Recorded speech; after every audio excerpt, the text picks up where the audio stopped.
Saya Muhammad Alfarid Irfan dengan NIM 1672164. Saya Anissa Fatimah Zahra Putri Kusuma dengan NIM 167211269. Nama saya Ki Agus M. Kaisardi Rabbani dengan NIM 167212274. Saya Evin Iskandar dengan NIM 167212279. Saya Keisha Sudiro dengan NIM 1672124. Saya Yasha Aurelia dengan NIM 167212289. Saya Zalma dengan NIM 1672124.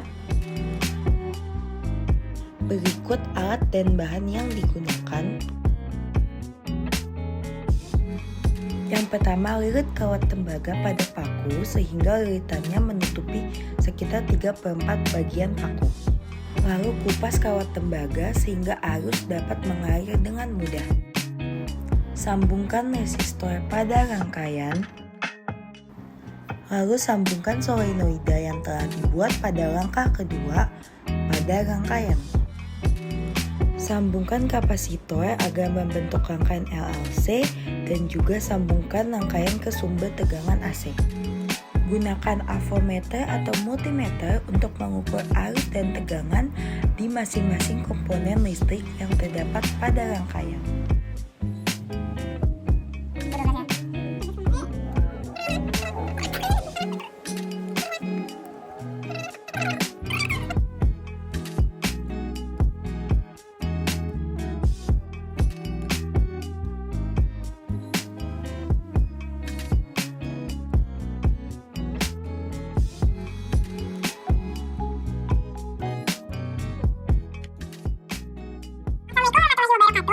Hari ini akan mempresentasikan laporan dari Research Based Learning kami. Berikutnya, saya akan membahas tentang teori dasar. Yang pertama mengenai rangkaian RLC. Rangkaian RLC merupakan rangkaian dihubungkan secara paralel maupun secara seri. Rangkaian tersebut harus terdiri dari kapasitor, induktor, dan resistor. Susunan seri RLC merupakan susunan yang terdiri dari resistor, induktor, dan kapasitor yang disusun secara seri dan dihubungkan dengan sumber tegangan. Karena terdiri dari 3 komponen, maka hambatannya juga Medan magnet yang dihasilkan oleh arus dalam gulungan kawat helix yang panjang dan melilit rapat. Kumparan seperti inilah yang disebut sebagai solenoida. Diasumsikan bahwa panjang solenoida jauh lebih besar daripada diameternya. Pada solenoida ideal, panjang kumparan adalah tak hingga dan dibangun dengan kabel yang saling berhimpit dalam lilitannya. Dan medan magnet di dalamnya adalah seragam dan paralel terhadap sumbu solenoid.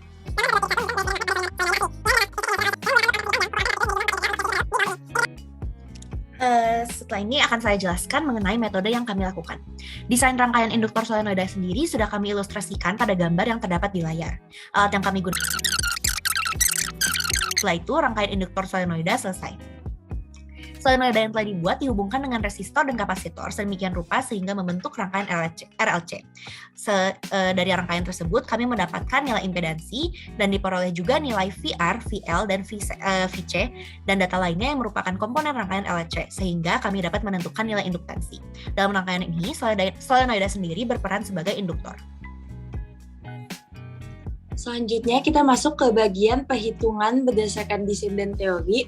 Untuk bagian ini sebelumnya dimasukkan data pengukuran yang kita lakukan saat percobaan. Yang pertama,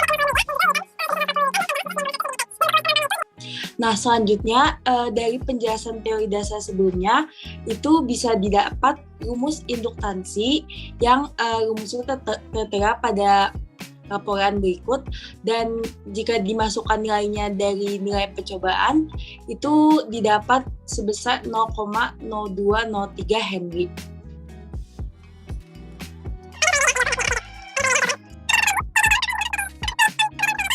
Di mana kita menggunakan beberapa rumus, yaitu di mana dalam percobaan kita mendapatkan data yaitu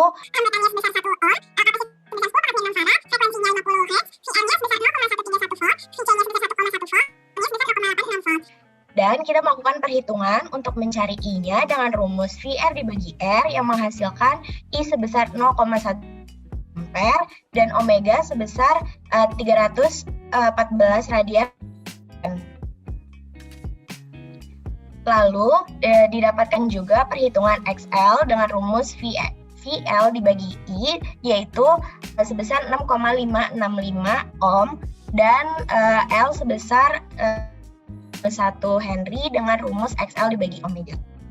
Untuk mencari tegangan RMS akan digunakan rumus sambungan. Maka akan dapat dihitung tegangan RMS sama dengan tegangan dibagi akar 2, 11,85 dibagi akar 2, dan kita mendapatkan tegangan RMS kita berjumlah 8,379 volt.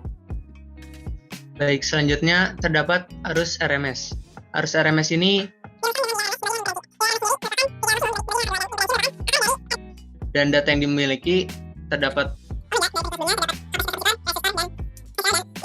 Dan dari perhitungan didapatkan XC sebesar 3184,713 ohm, impedansi sebesar 2840,713 ohm, dan gagal RMS sebesar 8,485 volt. Dan terdapat arus RMS sebesar 0,002987 ampere. Dan yang terakhir, dilakukan pengukuran terhadap volume solenoide sebesar luas penampang solenoide dikali panjang solenoide. Dan hasil yang diperoleh adalah 1,143 cm3 yang memenuhi kriteria agar tidak melebihi batas maksimum volume solenoide, yaitu sebesar 10 cm3. Dari perhitungan dan pengolahan data yang telah dipaparkan oleh rekan saya sebelumnya, diperoleh perhitungan galat dari mutlak L percobaan dikurangi L referensi per L referensi dikali 100% sebesar 3,448%. Meski galat kami bernilai relatif kecil, timbulnya galat sedemikian rupa tidak menunjukkan bahwa hasil percobaan sudah akurat dengan hasil induktansi referensi. Nilai galat tersebut disebabkan karena adanya ketidakpastian dari ruangan percobaan rangkaian induktor solenoida, di mana solenoida seharusnya diuji di dalam ruangan vakum. Ketidakidealan ruangan percobaan solenoida menyebabkan banyaknya faktor eksternal yang mempengaruhi hasil percobaan. Solenoida ideal umumnya memiliki panjang kumparan tak hingga dan memiliki kawat yang dililit secara perhimpitan. Adapun faktor yang menyebabkan nilai mu menjadi tidak ideal. Selain itu, nilai frekuensi yang digunakan pada percobaan ini adalah frekuensi dari sumber PLN. Pada kenyataannya, nilai frekuensi PLN bersifat fluktuatif, sehingga timbul ketidakpastian dari nilai tersebut. Bacaan pada multimeter juga bersifat fluktuatif, sehingga muncul nilai toleransi ketidakpastian sehingga menyebabkan hasil percobaan kurang akurat. Paku yang digunakan tidak terbuat dari besi murni, sedangkan nilai mu referensi yang digunakan adalah mu untuk besi murni. Ketidakpastian pengukuran kembali muncul. Seluruh kondisi tersebut menyebabkan nilai percobaan kurang akurat. Meski begitu, galat sebesar 3,448% menunjukkan bahwa percobaan kami telah berjalan dengan cukup baik. Dari percobaan ini, kami dapat menyimpulkan berbagai kesimpulan sebagai berikut. Yang pertama ialah induktor solenoida diperoleh dengan nilai induktansi sebesar 0,021 Henry dan bervolume sebesar 1,14354 cm3. Yang kedua ialah induktansi sebesar 0,021 Henry tersebut diperoleh melalui perhitungan rangkaian RLC berdasarkan pengukuran multimeter dengan galat sebesar 3,448%. Di bawah ini juga kami menyantumkan referensi lampiran yaitu logbook pekerjaan, bagian tugas, dan tautan pada video YouTube. Terima kasih dan kami mohon maaf apabila ada kesalahan dalam pengucapan kami.